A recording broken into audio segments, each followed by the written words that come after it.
안녕하세요. 장연구소의 장혜리입니다. 함께 또 장연구소의 진행을 도와줄 장유진 캐스터 자리해 주셨습니다. 어서 오세요. 네, 안녕하세요. 캐스터 장유진입니다. 네, 장유진 캐스터. 간밤에 뉴욕 증시도 좋은 흐름 가져갔죠? 네, 맞습니다. 연일 상승 흐름을 이어가고 있습니다. 네, 계속해서 좋은 소식들이 좀 전해지고 있습니다. 아무래도 화이자의 경구용 치료제 승인 소식이 나오면서 긴급 사용 승인이 나오게 되면서 주가에도 영향을 좀 미쳤는데요. 화이자의 상승 여력보다는 오히려 이로 인한 결과에 좀 도움이 될 만한 것들이죠. 리오프닝주들 그리고 다양한 종목들이 좋은 흐름을 좀 가져갔습니다. 섹터별 그리고 종목별 분석 자세히 해드리도록 하겠습니다. 네, 간밤에 제일 먼저 눈에 띄는 테슬라부터 해서 좀 다양한 소식 전해주실까요? 네, 맞습니다. 현재 지금 맵을 살펴보셔도 초록불이 밝혀져 있어서 저희가 함께 이렇게 설레는 마음으로 좀 소개를 해드리고 있는데요. 이어서 바 차트를 통해서 섹터별 추이 짚어보겠습니다. 네, 현재 지금 전 섹터가 상승 마감했다는 점을 확인하실 수가 있습니다. 최상단에 자리하고 있는 섹터는 소비순환재 그리고 기술주인데요. 각각 1.18%의 평균 오름세를 기록했습니다. 여기에 지금 부동산과 헬스케어 그리고 커뮤니케이션 서비스의 금융주나 에너지까지 모두 소폭의 오름세를 기록했는데요. 가장 그래도 상승률이 적었던 필수 소비재도 0.45%, 전반적으로 좋은 흐름을 가져갔습니다. 여기에 지금 주간으로 살펴보시면요. 기초 소재를 중심으로 약 5개의 섹터가 상승 마감하는 모습을 보였습니다. 네, 굉장히 이렇게 녹색불을 싱그럽게 켜고 있는 걸 보니까 기분이 참 좋아지는 그런 날인 것 같습니다. 항상 목요일쯤 되면은 사실 피로도가 가장 높게 올라갈 때이긴 한데요. 오히려 장이 이렇게 좋게 마감이 되면은 우리 국내 증시에 대한 설레임도 좀 다가오는 게 아닌가 싶습니다. 오늘 또 강하게 빨간 불을 켜고 또 시작을 하면 좋겠다라는 기대를 좀 가져가 볼 수 있겠는데요. 간밤에 천연가스 가격이 조금 하락했다는 소식도 앞서서 김 기자님과 짚어주셨습니다. 이와 관련해서 또 에너지와 또 다양한 섹터들 짚어보도록 하겠습니다. 하지만 간밤에 가장 주인공이라고 했다면 역시나 또 테슬라네요. 네, 맞습니다. 아무래도 테슬라 좀 일론 머스크의 발언이 나오면서 천슬라를 다시 오랜만에 회복하는 모습 보였습니다. 7% 넘게 탄력받으면서 나스닥 지수의 상승을 이끌었는데요. 정규장 종가는 1,800달러 선에 기록했습니다. 테슬라는 지금 일론 머스크가 테슬라의 주식 팔 만큼 팔았다. 네. sold enough 이렇게 좀 발언을 네. 했는데요. 여기에 지금 분석을 해보면 약 2개월에 걸쳐서 총 1,350만 주를 매각한 것으로 전해지고 있습니다. 네. 그러면 저번에 트위터 투표에 올렸던 이 10%가 1,700만 주였던 점을 감안하면 여기에 꽤나 근접하는 주식 네. 매각이 이루어진 상황인데요. 여기에 일론 머스크는 최근에 이 2개월간의 매각을 통해서 총 140억 달러가 넘는 수익을 낸 것으로 전해지고 있습니다. 네. 그런데 조금 흥미로운 소식은 이렇게 매각을 많이 했는데 실제 주식 보유 수는 또 증가했다는 점인데요. 어떻게 그렇게 될 수가 있죠? 네, 스톡 옵션을 행사했기 때문에 아. 1,640만 주를 다시 획득한 것으로 전해지고 있습니다. 네. 여기에 다시 실제 주식 보유 수는 증가하면서 이번에 천슬라 회복에 또 다시 기뻐하고 있지 않을까 네. 이런 추측이 가기도 하는데요. 뭔가 주가 조작의 냄새가 나는 것 같아요. 네, 그래도 어쨌든 이제 팔만큼 팔았다라는 발언이 나오면서 좀 매수세가 몰리는 그런 모습이었습니다. 네, 어쨌든 다시 천슬라로 회복하게 되면서 우리 서학개미분들 좀 포트폴리오도 좀 좋은 흐름을 가져갈 수 있었으면 좋겠다는 생각을 해봅니다. 간밤에 테슬라 7.5%나 상승을 하면서 천슬라를 다시 회복하는 그런 흐름을 좀 보여줬고요. 바로 옆에 있는 GM도 함께 확인해 보겠습니다. 네, 현재 지금 GM과 포드도 함께 상승불 켜내면서 자동차주는 전반적으로 좋은 흐름을 가져갔는데요. 제너럴모터스 관련해서는 국내 센터와 좀 연결된 소식이 있습니다. 이전에 제너럴모터스의 부사장이 방한을 하면서 약간 제너럴모터스 한국 지사가 어떻게 좀 운영이 되게 될지 여기에 귀추가 주목되는 분위기였는데요. 한국센터가 전기차 연구개발 핵심 조직으로 거듭날 예정입니다. 이는 미국 센터 다음 규모로 조금 크게 여기에서 전기차 관련된 연구개발에 집중을 할 예정이라고 하는데요. 제너럴모터스는 내후년인 2023년까지 전기차 전담 엔지니어 인력을 2배로 확충할 계획이다라고 밝혔습니다. 국내 관련 소식들도 지켜보시면 좋겠는데요. 제너럴모터스 간밤에 2% 넘게 오르며 56달러 선에 거래를 마쳤습니다. 네, 지금 자동차 관련주들 좋은 흐름 다시 가져가고 있다는 점, 특히 또 전기차 관련주들도 좋은 흐름 가져가고 있다는 점도 함께 짚어드렸습니다. 자, 간밤에 또 확인해 볼 섹터들, 반도체는 잠시 이따 살펴보기라고요. 우리 아마존 함께 확인해 볼까요? 네, 아마존은 우선 간밤에는 소폭의 오름세만을 가져가면서 3,420달러 선에 거래를 마쳤습니다. 현재 지금 로이터 로이터통신의 보도에 따르면 미국의 무역거래위원회가 아마존 대상 반독점 조사를 진행 중이다라고 이렇게 소식이 좀 전해졌는데요. 이는 아마존 웹 서비스와 관련된 경쟁 이슈, 정보 수집을 위해서 여러 기업들과 접촉하고 있는 것으로 전해졌습니다. 이에 대해서 지금 공정위원회와 그리고 아마존 모두 어떤 특별한 답변을 내놓지는 않은 상황인데요. 후속 보도가 나오는 대로 저희 장영구소에서 전해드리도록 하겠습니다. 네, 아마존과 관련한 소식도 함께 확인해봤습니다. 앞으로 아마존이 계속해서 상승 여력을 가져가게 될지 좀 주목해 보시면 좋을 것 같습니다. 이어서도 주목해 볼 종목이 있는데요. 바로 또 주가 목표가 또 상향된 애플입니다. 애플 소식 전해드리죠. 네, 애플 우선 간밤에 1% 넘게 상승불 밝히면서 175달러 선에 거래를 마쳤습니다. 최근에 지금 애플의 목표 주가를 상향하는 월가 IB들 굉장히 좀 많이 나오고 있는데요. 여기 시티그룹도 상향 흐름을 더했습니다. 기존의 목표 주가는 170달러여서 이미 기존 목표가를 돌파한 상태인데요. 여기에 이번에는 200달러로 목표 주가를 올려 잡았습니다. 이런 요인으로는 내년에 웨어러블 기기가 출시되는 것에 대한 기대감을 좀 반영을 했고요. 하지만 애플에 대해서는 여전히 규제 리스크, 어떤 독점 규제 리스크가 남아있는데 이런 문제 때문에 주가가 단기적으로 후퇴할 경우 매수 기회가 될 수 있다라면서 긍정적으로 분석했습니다. 네, 애플에 대한 긍정적인 소식도 함께 확인해 보셨습니다. 근데 이와 또 반대로 좀 안 좋은 흐름을 가져간 우리 종목이 보이죠? 바로 오라클입니다. 오라클에 대한 소식도 좀 짚어볼까요? 네, 오라클은 지금 지난주부터 선어 인수 관련 발표가 이루어지고 나서 계속해서 좀 주가가 약세 흐름을 보이고 있습니다. 네. 기술주 전반적인 강세 속에서도 오라클 홀로 1% 넘게 빠지며 89달러 선에 거래를 마쳤는데요. 이 인수 관련해서 지금 키방크와 뱅크 오브 아메리카가 좀 투자 의견을 하향하면서 아쉬운 전망을 내놨습니다. 먼저 키방크는 투자 의견을 시장 비중으로 이번에 하향을 했는데요. 이번 인수 거래가 매출에 중립적인 영향을 미칠 것이다 라고 이렇게 전망을 했습니다. 이 중립적인 영향이라 함은 매출 성장률 그리고 인수 비용이 서로를 상쇄하면서 결국은 0에 수렴하는 이런 효과를 낳을 것이다 라고 추정을 했는데요. 또한 지금 이번 선어 인수로 지출된 300억 달러 가량의 현금이 자사주 매입에 활용되었다면 훨씬 긍정적이었을 것이다. 네. 이렇게 조금 아쉬움을 내비쳤습니다. 여기에 목표 주가는 따로 제시하지 않았다는 소식도 함께 전해드리고요. 이어서 뱅크 오브 아메리카 역시 비슷한 분석을 내놨습니다. 현금 사용 전략이 오히려 신용 등급을 떨어뜨리고 있다라고 분석했는데요. 9개월 전에 오라클의 신용 등급은 A였습니다. 그런데 여기에 현재는 트리플 B보다도 낮은 신용도가 적합할 것이다. 이렇게 분석을 좀 내놨습니다. 선어 인수에도 300억 달러를 지출했고 지금까지 오라클은 최근 분기, 수분기 동안 70억 달러 규모의 자사주 매입을 지속해온 바가 있습니다. 이렇게 현금 지출이 지금까지 많았기 때문에 앞으로의 현금 흐름에 있어서 조금 하방 압력을 받을 것이다 라고 분석했습니다. 네, 오라클에 대한 소식까지 자세히 또 짚어주셨네요. 네, 이렇게 해서 또 애플과 대조되는 오라클의 종목 또 주가까지 확인해 보셨고요. 관련 소식들 전해드렸습니다. 자, 이번에 주목을 해보실 또 섹터는요, 바로 반도체 섹터인데요. 반도체, 특히 인텔과 관련한 또 엔비디아가 눈에 많이 띄네요. 전반적으로 좋은 흐름을 가져갔는데 우리 또 SK 하이닉스와도 연계된 소식이 있어서 전해드리도록 하겠습니다. 인텔의 주가 확인해봐야 되겠죠? 네, 우선 인텔은 간밤에 소폭의 오름세만을 기록했는데요. 사실 뭐 국내 기업인 SK 하이닉스의 주가가 오늘 좀 더 약간 향방이 좀 궁금해지는 그런 상황입니다. 중국 정부가 인텔과 SK 하이닉스의 낸드 플래시 사업 부문 최종 인수를 승인했다라는 소식이 전해졌습니다. 여기에 지금 SK 하이닉스 10조 원대 M&A 14개월의 대장정을 드디어 마무리하게 됐는데요. 이제는 인수 자금 처리와 같은 후속 절차만 남겨두고 있는 상황입니다. 중국을 마지막으로 주요 8개국의 승인이 모두 완료되는 상황입니다. 반도체주 전반적으로 뭐 상승불을 켜냈지만 아주 강한 흐름은 아니었는데요. 그중에 오히려 자일링스가 조금 크게 탄력받는 모습을 보였습니다. 네. 이번에 SK 하이닉스가 낸드 사업 부문 인수 승인을 받으면서 자일링스와 AMD 이에 대해서도 지금 기대감이 더 커지고 있는 상황입니다. 사실 최근까지만 하더라도 AMD와 자일링스 이슈 관련해서는 연내 승인이 조금 불투명하다 이런 전망이 나오기도 했는데요. 하지만 이런 기대감이 반영되면서 자일링스 4% 넘게 오르며 215달러 선에 거래 마쳤습니다. 이어서 AMD도 확인해 보시면요. AMD는 오히려 소폭의 내림세 기록했습니다. 143달러 선에 정규장 거래를 마쳤습니다. 네, 이렇게 해서 또 반도체 관련 관련주들 함께 확인해 보셨습니다. 간밤에 또 팍스로비드 긴급 사용 승인이 확인이 되면서 우리 또 화이자의 주가를 확인해 보지 않을 수가 없겠는데요. 아쉬운 흐름을 좀 가져갔습니다. 화이자 주가 확인해 볼까요? 네, 화이자는 사실 정규장에서 1% 오르는 데 그치면서 59달러 선에 거래를 마쳤습니다. 아무래도 조금 긴급 사용 승인, 기대감에 오히려 어제 국내 관련주가 조금 상승하는 흐름을 그랬죠. 보여주기도 네. 했는데요. 오늘 관련주들의 추이도 함께 살펴보셔야겠습니다.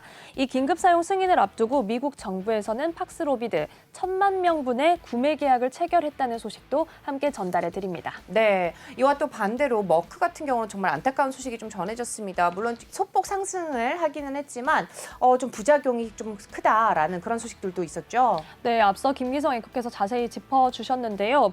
이 미국 FDA 23명의 자문위원 중에 무려 10명이 네. 긴급 사용 승인에 반대 의견을 냈다라고 소식이 전해지고 있습니다. 특히 임산부랑 어린이에게는 사용을 금지해야 된다. 네. 기형을 발생시킬 우려가 저런. 있는 것으로 점쳐지고 있는 상황이고요. 네. 앞서 또 프랑스에서도 5만 회분의 주문을 취소했다라는 소식도 전해져 있습니다.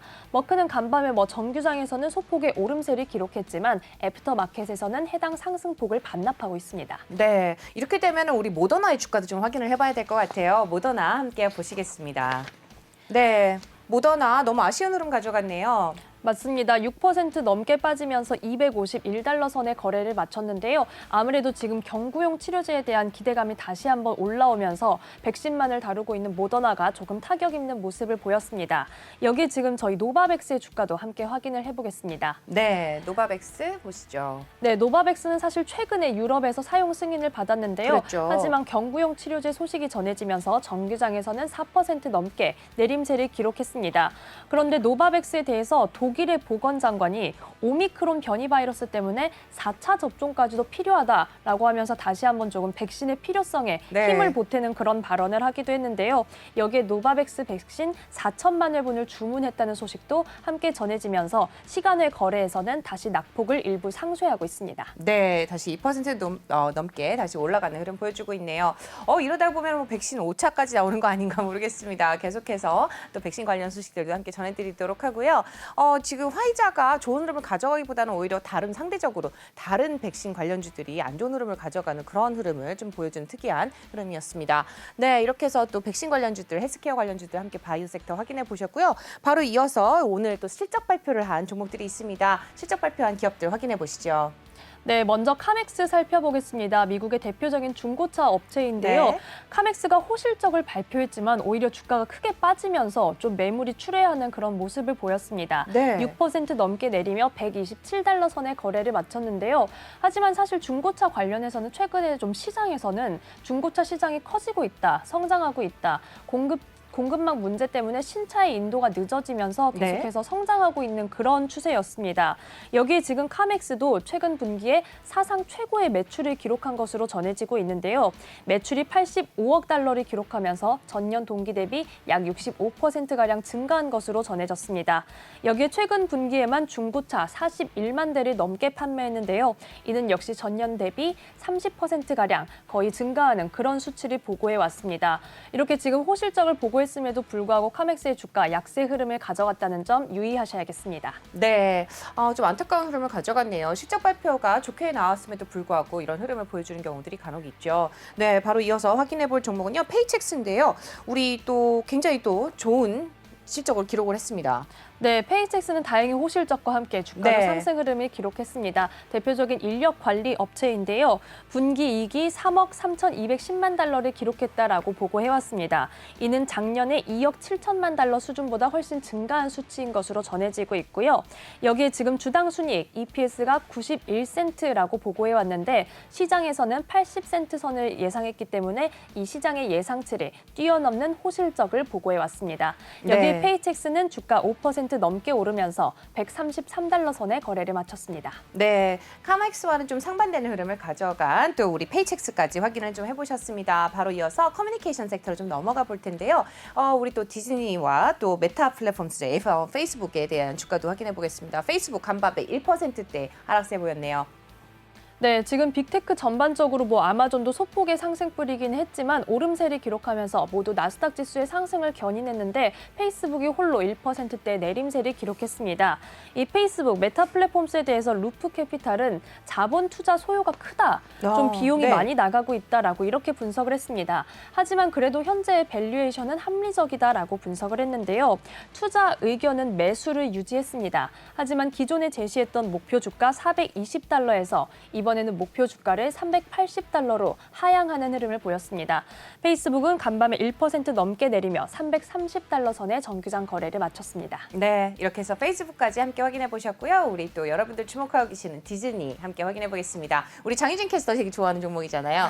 네, 디즈니 확인해 볼까요? 네, 디즈니가 소폭의 오름세 기록하면서 151달러 선에 거래를 마쳤는데요. 사실 이제 극장에 못 가고 네. OTT로 영화를 볼 때는 혼자 보면 조금 아쉬울 때가 있지 않습니까? 맞아요. 네. 네, 그런데 디즈니 플러스에서 애플 쉐어 플레이를 지원한다. 오. 이런 소식이 좀 전해졌습니다. 네. 이 쉐어 플레이란 영상을 보면서 동시에 페이스타임을 할 수 있는 건데요. 와우. 그래서 같이 보는 건가요? 네, 이 장면 보고 있니? 이런 대화들이 오. 좀 가능해진다고 합니다. 네. 여기에 최대 32명까지 좀 가능하면서 거의 왓칭 파티가 가능한 그러네요. 그런 상황인데요. 사실 디즈니 플러스 계속해서 출시하고 나서도 약간은 투자자들, 어떤 소비자들의 기대감에 못 미치는 모습도 있었는데 네. 이번 기능 출시를 통해서 어떤 강세, 반등 흐름을 가져갈 수 있을지 지켜봐야겠습니다. 네, 좋은 소식입니다. 하지만 직접 만나서 보는 게 아무래도 더 좋지 않을까 싶은데요. 네, 어쨌든 디즈니 또 이런 획기적인 또 기술을 내놨네요.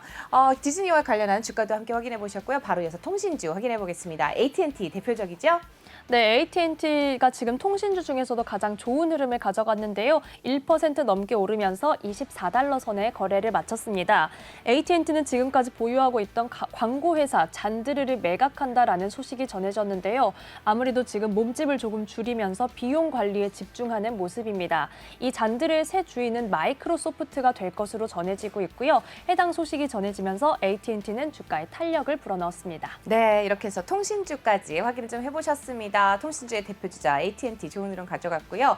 바로 이어서 우리 간밤에 또 우리 유가와 또 천연가스 이야기를 좀 앞서서 짚어드렸는데 에너지 관련주들, 특히 친환경 에너지 관련주들 확인해 보도록 하겠습니다. 대표적으로 우리 확인해 볼 종목 장유진 캐스터가 꼽아주실까요? 네, 태양광 에너지 두 종목에 대한 어떤 네. 월가 IB들의 분석을 좀 들어볼 텐데요. 사실 이는 조 바이든 복지 법안 관련 정책에 대해서 좀 전망이 나와 있는 상황입니다.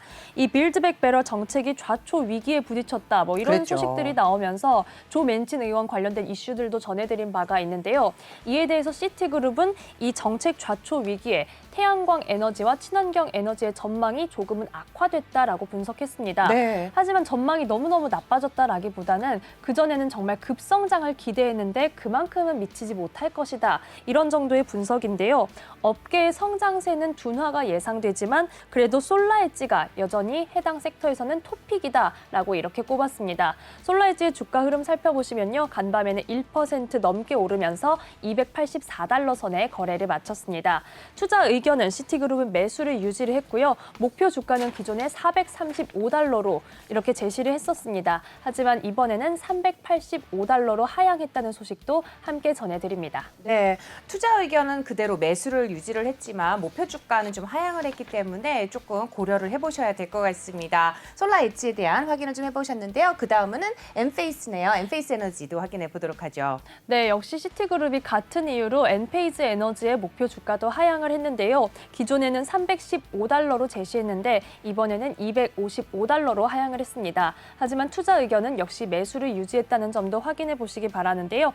엔페이즈 에너지 간밤에는 소폭의 오름세만을 가져가면서 189달러 선에 그리고 애프터마켓에서는 190선을 돌파하는 모습 보이고 있습니다. 네, 이렇게 해서 친환경 에너지 관련주들 함께 확인해 보셨습니다. 다시 매부로 좀 돌아가 볼 텐데요. 아무래도 마지막으로 좀 전해드릴 종목들 여러분들 항상 또 주목해 보시는 종목이죠. 나이키입니다. 나이키 주가 간밤에 좀 안 좋은 흐름 가져갔는데요. 아쉽게도 0.71% 하락을 했습니다. 네, 나이키는 지금 실적을 발표를 했을 때 중국에서는 시장이 조금 둔화됐지만 북미 시장에서의 강력한 소비가 이를 끌어올렸다. 호실적을 견인한 것으로 분석이 된 바 있습니다. 이에 대해서 월가 아이비들이 조금 엇갈린 투자 의견을 내놨는데요. 제프리스는 나이키의 강력한 브랜드 인지도, 그리고 DTC 채널, 소비자에게 직접 가는 다이렉트 투 커스터머 채널이 확충되고 있다는 점에 좀 주목을 했습니다. 여기에 투자 의견은 매수, 목표 주가는 $200를 제시했습니다. 하지만 BTIG는 오히려 중국 시장이 위축되고 있다는 점에 조금 주목을 했는데요. 투자 매력이 낮아지고 있다라고 분석하면서 투자 의견 중립을 유지했습니다. 네, 이렇게 해서 나이키에 대한 주가까지 확인해봤는데 우리 동시효과로 도로 넘어가기 전에 하나만 더 확인해 보겠습니다. 여러분들 앞으로 이제 PCR 검사를 집에서도 하시고 또 거기에 경구용 치료제까지 준비가 된다면 코로나를 좀 극복할 수 있지 않을까 싶은데요. 월마트에서 또 우리 또 검사 테스트기에 대한 이슈가 나왔죠. 네, 월마트에서 지금 가정용 코로나19 테스트 키트, 이 사재기를 막으려는 움직임을 보이고 있습니다. 네. 온라인 주문에 한 주문당 8개만 구매할 수 있도록 제한한다라는 방침을 발표했는데요. 월마트를 비롯해서 아마존이나 등등 관련 기업들로도 이런 키트 구매 관련 정책이 조금 확산될 것으로 시장에서는 내다보고 있습니다. 월마트는 소폭의 오름세만을 기록하며 $139 선에 거래를 마쳤고요. 필수 소비재는 전반적으로 엇갈린 흐름을 보였습니다. 안녕하세요. 내외경제TV의 장유진입니다. 저희 내외경제TV의 다양한 영상과 콘텐츠 잘 보고 계신가요? 더 많은 영상과 콘텐츠를 원하신다면 지금 왼쪽의 버튼으로 저희 채널을 구독해주세요. 저희 다시 보기 채널도 따로 있으니까요. 많은 관심 부탁드립니다.